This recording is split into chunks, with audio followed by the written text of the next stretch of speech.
இலவச முழு உடல் மருத்துவ பரிசோதனைக்கான நலம் காக்கும் ஸ்டாலின் திட்டம் சென்னையில் முதலமைச்சர் மு.க. ஸ்டாலின் இன்று தொடங்கி வைக்கிறார்.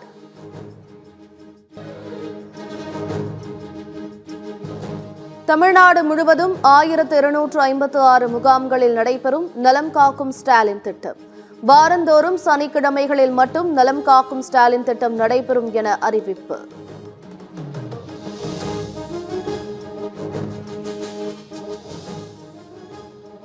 உங்களுடன் ஸ்டாலின் நலம் காக்கும் ஸ்டாலின் திட்டங்கள் குறித்து எடப்பாடி பழனிசாமி விமர்சனம்.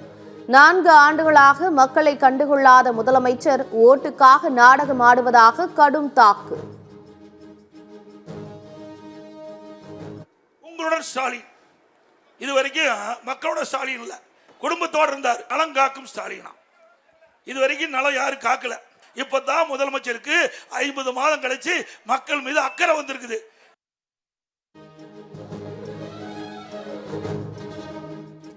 ஸ்காட்லாந்து போலீசுக்கு நிகராக இருந்த தமிழக காவல்துறை இன்று திமுகவின் ஏவல் துறையாக மாறிவிட்டது.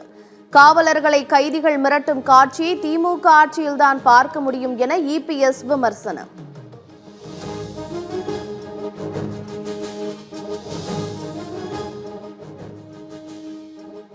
முன்னாள் முதலமைச்சர் ஓபிஎஸ்ஸின் பரிதாப நிலைக்கு பாஜக தான் காரணம். பாஜக மிகவும் அபாயகரமான கட்சி என இந்திய கம்யூனிஸ்ட் கட்சியின் மாநில செயலாளர் முத்தரசன் கருத்து.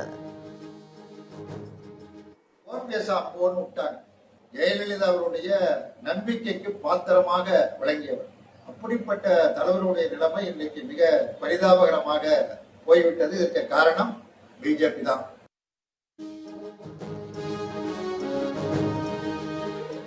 மு.க. ஸ்டாலின் ஓபிஎஸ் சந்திப்பால் இருட்டிலிருந்த உறவு வெளிச்சத்திற்கு வந்துள்ளது. திமுகவுடனான நெருக்கத்திற்கு ஓபிஎஸ்ஸின் பேச்சே சாட்சி என பொள்ளாச்சி ஜெயராமன் பேட்டி.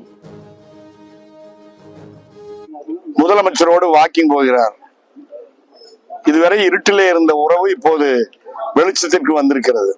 திமுகவோடு எவ்வளவு நெருக்கமாக இருந்தார் என்பதற்கு சட்டசபையிலே அவர் பேசிய பேச்சுமே ஒரு சாட்சி.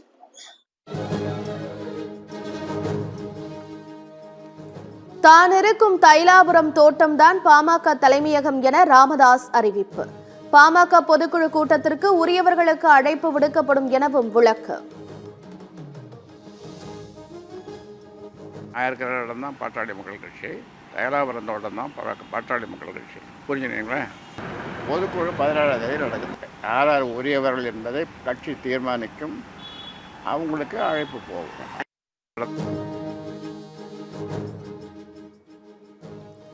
காவல்துறையை தன் வசம் வைத்துள்ள முதலமைச்சர் மீது விசிகவுக்கு நம்பிக்கை இல்லை. ஆணவ கொலை வழக்கில் திருமாவளவனின் கோரிக்கை குறித்து நயினார் நாகேந்திரன் கருத்து. சிபிசிஐடி மீது நம்பிக்கை இல்லை என்று சொன்னால் இன்டைரக்டா தமிழக முதலமைச்சர் மீது அவருடைய விசாரணையில் நம்பிக்கை இல்லை என்று தானே அர்த்தம். அப்படித்தான் நம்ம எடுத்துக்க முடியும். ஏன்னா அவங்க மேல நம்பிக்கை இல்லை அப்படின்னு நேரடியாக சொல்லாம சிபிசிஐடி மேல நம்பிக்கை இல்லை அப்படின்னு சொல்றதுதான் நம்ம அர்த்தமா எடுக்க முடியும்.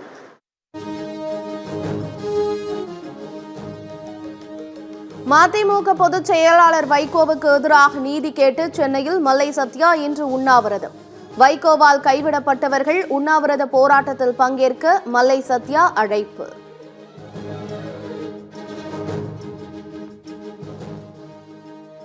திருவண்ணாமலை, விழுப்புரம், சிவகங்கை மாவட்டங்களில் கனமழை. வெயிலின் தாக்கத்தை குறைத்த மழையினால் பொதுமக்கள் நிம்மதி.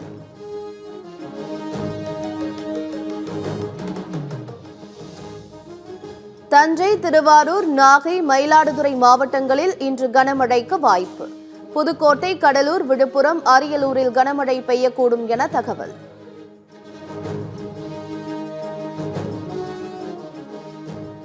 பாலியல் வன்கொடுமை வழக்கில் முன்னாள் எம்பி பிரஜ்வல் ரேவண்ணா குற்றவாளி என நீதிமன்றம் தீர்ப்பு.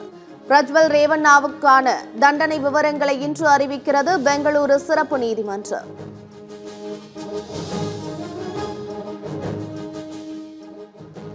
விவசாயிகளுக்கான பிஎம் கிசான் திட்டத்தின் 20வது தவணை தொகை இன்று விடுவிப்பு.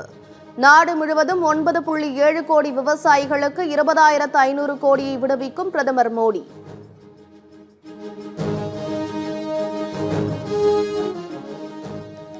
பாஜகவுக்கு ஆதரவாக தேர்தல் ஆணையம் வாக்குகளை திருடுவதாக ராகுல் காந்தி பரபரப்பு குற்றச்சாட்டு.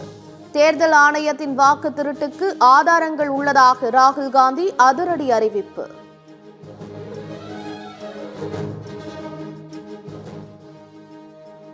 ராகுல் காந்தியின் வாக்கு திருட்டு குற்றச்சாட்டுக்கு தேர்தல் ஆணையம் மறுப்பு. அனைத்து தேர்தல் அதிகாரிகளும் பாரபட்சமின்றி வெளிப்படையாக பணியாற்றுவதாக விளக்கம்.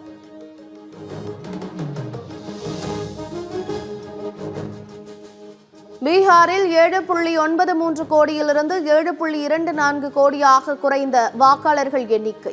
விடுபட்டவர்களின் பெயர்களை வாக்காளர் பட்டியலில் சேர்க்க தேர்தல் ஆணையம் 1 மாதம் அவகாசம்.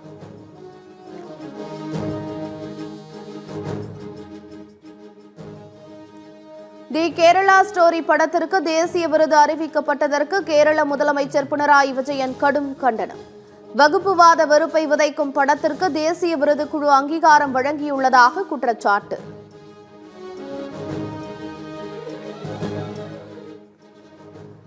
திருச்சி மணப்பாறை அருகே இருதரப்பு பிரச்சினையில் கைது செய்யப்பட்ட 2 விடுவிக்க கோரி சாலை மறியல். திருச்சி திண்டுக்கல் தேசிய நெடுஞ்சாலையில் 4 மணி நேரத்திற்கு மேலாக போக்குவரத்து பாதிப்பு.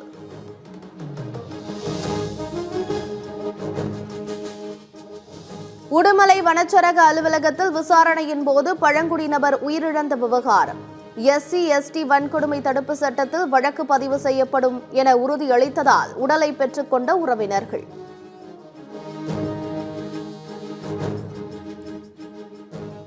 சென்னை பறக்கும் ரயில் மெட்ரோ ரயில் இணைப்பு திட்டத்திற்கு ரயில்வே வாரியம் ஒப்புதல். புரிந்துணர்வு ஒப்பந்த பணிகள் 3 மாதத்திற்குள் நிறைவடையும் என தகவல்.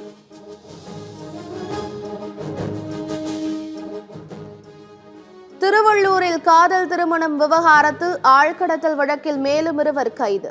புரட்சி பாரதம் கட்சியைச் சேர்ந்த 2 CBCID-யால் கைது செய்யப்பட்டு சிறையில் அடைப்பு.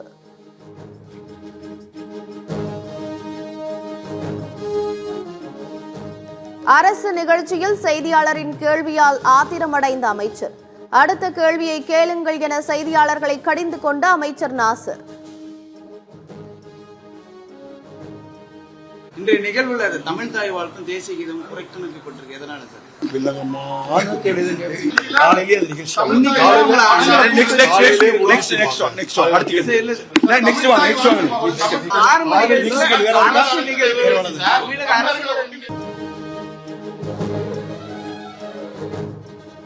சர்வதேச விண்வெளி நிலையத்தில் செல்போன் கூட கனமாக தெரிந்தது.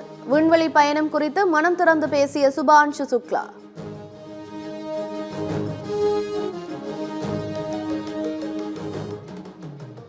இந்தியா நட்பு நாடு என்றாலும் வெளியுறவு கொள்கையில் 100% ஒத்துப்போவதில்லை.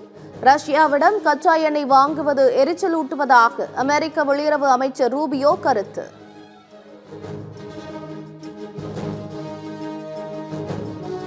மகாராஷ்டிராவில் 8 ஆண்களை திருமணம் செய்து பல லட்சம் சுருட்டிய ஆசிரியர். 9வது திருமணத்திற்கு தயாரான கல்யாண ராணி சமீரா அதிரடியாக கைது.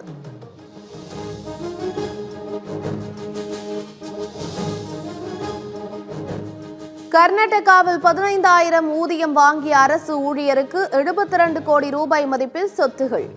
24 வீடுகள், 40 ஏக்கர் நிலம், தங்க நகைகள் என அதிர்ந்து போன லோகாயுக்தா போலீசார்.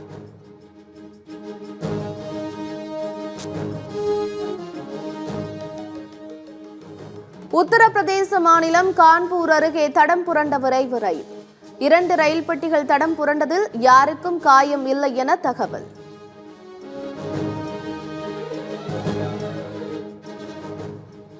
மேட்டூர் அணையிலிருந்து திறக்கப்படும் நீரின் அளவு 16,000 கன அடியாக குறைப்பு.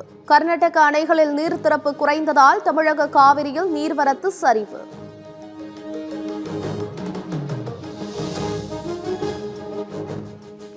ஜூலை மாதத்தில் மொத்த GST வரி வசூல் 1.96 லட்சம் கோடியாக உயர்வு.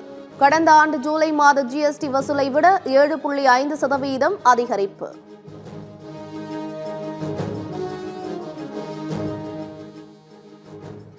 இங்கிலாந்து பிரான்ஸ் இடையேயான கடல் வழியை நீந்தி கடந்து தமிழக மாணவன் சாதனை. தமிழகம் திரும்பிய சாதனை மாணவனுக்கு விமான நிலையத்தில் உற்சாக வரவேற்பு.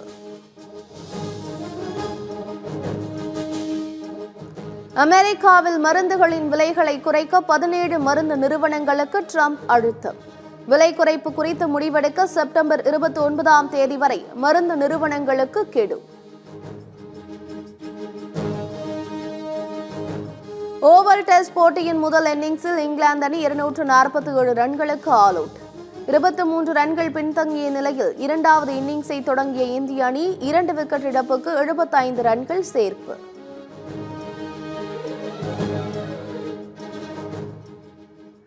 மகாவ் ஓபன் பேட்மிண்டனில் லக்ஷயா சென், தருண் அரையிறுதிக்கு முன்னேறி அசத்தல். ஆடவர் இரட்டையர் காலிறுதியில் இந்தியாவின் சாத்விக் சிராக் ஜோடி போராடி தோல்வி.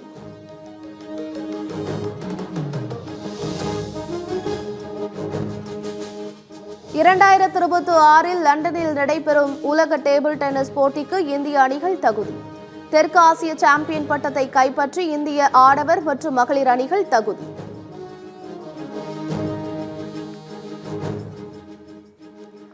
கனடா ஓபன் டென்னிஸில் ரூப்லெவ், மேடிசன் கீஸ், ஒசாகா காலிறுதிக்கு முந்தைய சுற்றுக்கு தகுதி. 3வது சுற்றில் முன்னணி வீராங்கனை ஜெசிகா பெகுலா அதிர்ச்சி தோல்வி.